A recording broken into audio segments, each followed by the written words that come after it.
आप अम्बेडकर जयंती मनाते हैं, दलित की छात्रवृत्ति बंद कर देते हैं, छात्रवृत्ति नहीं मिल रही, लोग पढ़ने के अलाउड क्या नहीं, हम लोगों को इसकी जानकारी नहीं है। और हमारे जानकारी में अब आपके पास क्या है फ़ोन पर, उसको हम नहीं नोटिस लेते हैं, उसका हमको नहीं जानकारी कि छात्रवृत्ति देने का प्रावधान नहीं है। ऐसी बात हम लोगों का नहीं है। हम लोग बेजाबता छात्रवृत्ति देते हैं। और अब किसका है हमको, आपके फ़ोन में है, उससे हमको क्या मतलब है। केंद्रीय गृह मंत्री जब बिहार आए थे, हाल ही में उन्होंने कहा है कि अगर उनकी सरकार आएगी तो दंगाइयों को उठा रखा कर सीधा करेंगे। ऐसी भाषाओं पर व्यक्त करते हैं बिहार में। देखिए, किसी भी राजनीतिक दल के व्यक्ति हो, हिंदी शब्दकोश में इतने शब्द हैं जिसका प्रयोग करके आप अपने विरोधियों को चुप करा सकते हैं। भाषा पर नियंत्रण रखना ज़रूरी है। और सामाजिक और राजनीतिक जीवन में जब तक आप अपनी भाषा पर नियंत्रण नहीं रखते हैं तब समाज में आपको कैसा मैसेज जाएगा। अगर देश के गृह मंत्री ऐसी भाषा का प्रयोग करेंगे तो लोग इस देश के और बाकी लोगों से आप क्या उम्मीद कर सकते हैं। आपके नेता ने कहा है कि दरवाजा बंद है, उधर आ नहीं सकते हैं रिजल्ट के बाद। दरवाजा कोई खटखटाने जाएगा तब ना आप पूछिएगा कि दरवाजा बंद है। अशोक सर, ये कहा जा रहा है कि दंगा हुआ नहीं, दंगा कराने की कोशिश की गई। तो देखिए, एक बात मरे भी तो हैं इसमें।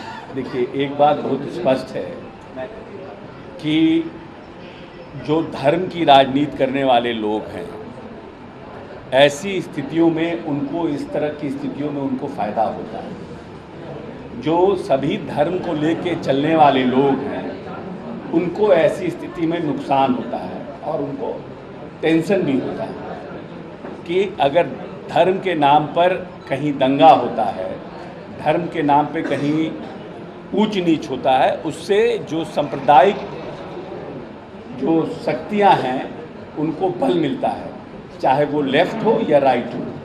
हम लोग वैसे लोग हैं, हमारे नेता उस तरह के नेता हैं जिनकी हर एक भाषण में आप ये सुनने को आपको मिलेगा अंत में कि बिहार को अगर आगे बढ़ाना है तो मिलजुल के रहना है, भाईचारे के साथ रहना है, मिल्लत के साथ रहना है, तभी हमारा बिहार आगे बढ़ेगा।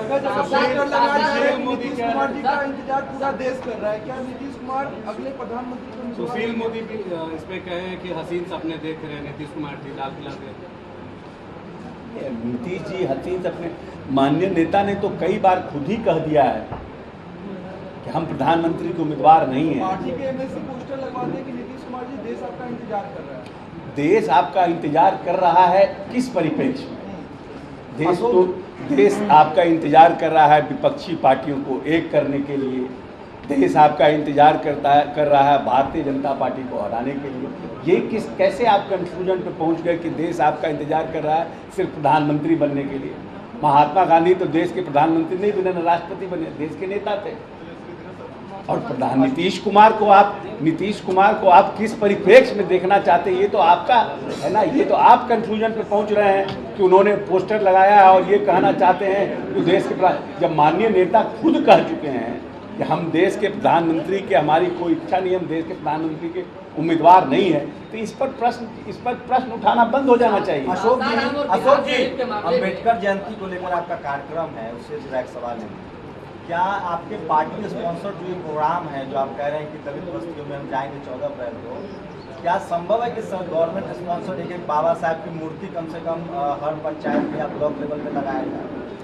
देखिए, बाबा साहब की मूर्ति लगाने का तो अभी कोई निर्णय नहीं है कि सरकारी स्तर पर, लेकिन हम लोग जहाँ भी गए हैं हम समझते हैं कि अनुमंडल स्तर पर तो सभी जगह बाबा साहब की मूर्ति है। लेकिन हम लोगों का प्रयास है कि पंचायत लेवल पर हर एक जगह जहाँ कार्यक्रम हो पंचायतों में, वहाँ बाबा साहब का कम से कम फ़ोटो हम लोग पहुँचा दें। इसका हम लोग प्रयास कर रहे हैं। कितना संभव हो पाएगा ये तो समय बताएगा, लेकिन हम लोग का ये प्रयास जरूर रहेगा। सर, भाजपा कह रही है कि जिनका गृह जिला जल रहा है उनके नेता जाके इफ्तार पार्टी खाते हैं। असदुद्दीन ओवैसी का बयान आया है कि नीतीश कुमार अब तक क्यों नहीं गए, मुसलमानों के साथ अत्याचार, पूरा बिहार जल रहा है, वो इफ्तार का पार्टी खा रहे हैं। देखिए, हर एक व्यक्ति को जो लोग सोच, उस सब लोगों की अपनी अपनी होती है। किसी को गिलास जो है आधा भरा हुआ दिखता है और किसी को गिलास आधा खाली दिखता है। जिसको गिलास आधा खाली दिखता है उसके लिए हम लोगों के पास कुछ प्रश्न नहीं है। नीतीश कुमार ने इन 17 वर्षों में मिल्लत के साथ इस प्रदेश में एक भी राइट नहीं होने दिया अपने शासनकाल में। तो ये इस बात को प्रमाणित हमें ओवैसी से और हमें भारतीय जनता पार्टी के किसी नेता से सर्टिफिकेट लेने की ज़रूरत नहीं है कि नीतीश कुमार का कार्यकाल और नीतीश कुमार का काम करने का तरीका कैसा है। इससे हमें किसी से सर्टिफिकेट, दूसरे देश प्रदेश के लोग नीतीश कुमार के कार्य का अनुकरण करते हैं। यहाँ तक कि भारत सरकार जो योजना बिहार सरकार लागू करती है नीतीश जी के नेतृत्व में, उसका अनुकरण और उसका अनुसरण भारत सरकार से लेकर राज्य की दूसरी सरकारें करती है। इसलिए हमें किसी से सर्टिफिकेट की ज़रूरत नहीं है। जहाँ तक परिस्थितियाँ कंट्रोल से बाहर अगर हुई बिहार शरीफ में या सासाराम में, उस पर पूरी सरकार की पैनी नज़र है। नीतीश कुमार उस पर पूरा नियंत्रण रखे हुए हैं, देख रहे हैं, बात कर रहे हैं, और जब मौका लगेगा तो नेता खुद जाएंगे भी और परिस्थिति को देखेंगे। सरकार फेल्योर रही है, ये आप मानते हैं ना?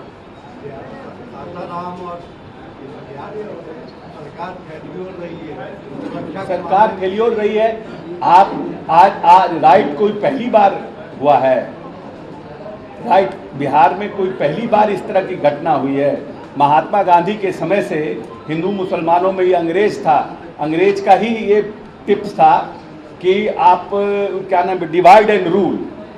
हिंदू मुसलमान में परिस्थितियां ऐसी पैदा करो और भारत को उस परिस्थिति में फंसा के रखो और अपने आप को रूल करते रहो। तो उन परिस्थितियों में उदंड लोगों की कमी नहीं है। समाज में हर एक तरह के उदंड लोग हैं। अगर उदंड लोग रहते नहीं तो फिर इतना जेल भरा हुआ कैसे रहता? अंग्रेजों का दौर है सर। नहीं, अंग्रेजों का दौर नहीं है। हम क्या कहना चाह रहे हैं कि मुख्यमंत्री जी का गिरिडीह जिला है, बिल्कुल। वहाँ चुन के अफसर जाते हैं, बावजूद इसकी इतनी बड़ी घटना हो गई। क्या नहीं, घटना इतनी बड़ी हो गई जो कोई कहीं पर परिस्थितियां पूरी तरह से नियंत्रण में, कुछ उदंड लोगों ने परिस्थितियों को बिगाड़ने का जरूर प्रयास किया, लेकिन पूरी तरह से स्थिति नियंत्रण में है। कहीं कोई अप्रिय घटना का कोई सूचना नहीं है। सरकार पूरी तरह से मुस्तैद है। बिहार शरीफ में भी गिरफ्तारियां हुई हैं, सासाराम में भी गिरफ्तारियां हुई हैं और गिरफ्तारियां जारी है, रेड जारी है, और उस किसी भी परिस्थिति को नियंत्रण करने के लिए सरकार पूरी तरह से सक्षम है। सर एक सवाल है, लेकिन दलितों को आरक्षण के वजह से प्रमोशन नहीं हो रहा, उस पर क्या स्टैंड है? वो तो कोर्ट ने कुछ कोर्ट के यहाँ पर सुप्रीम कोर्ट में कुछ मामला लंबित है, उसको भी सरकार देख रही है कि कैसे हम प्रमोशन कर सके। प्रमोशन रुका हुआ है, उसको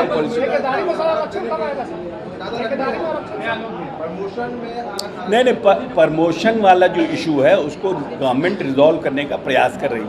बहुत जल्द इस पर कुछ न कुछ सकारात्मक पहल सरकार करेगी। धन्यवाद। आप जो भीड़ चौपाल लगा रहे हैं उस दौरान आपका एक भाषण काफी चर्चा में रहा था, आपने कहा था कि आप कैसे देखते हैं? देखिए, यहाँ पर कहीं ना कहीं हम जो भीम चौपाल में या बोल रहे हैं, उसका मेरा कहने का अर्थ ये है कि एक बड़ी संख्या में जब छुआछूत अपने चरम पर था और परिस्थितियां समाज में बदली हुई थी, मुगल साम्राज्य कायम था, तो बहुत से लोगों ने, कोई भी इस प्रदेश में 90% मुसलमान जो है वो यहाँ के कन्वर्टेड मुस्लिम हैं, और अनुसूचित जाति जनजाति से भी बहुत से मुसलमान कन्वर्ट किए हैं, हिंदू कन्वर्ट किए हैं मुसलमान में। जिस तरह से बाबा साहब भीमराव अम्बेडकर ने कहा था कि सनातन धर्म में जन्म लेना मेरा अधिकार है, लेकिन सनातन धर्म में मरना मेरा अधिकार नहीं है, और उन्होंने बौद्ध धर्म को अपनाया था,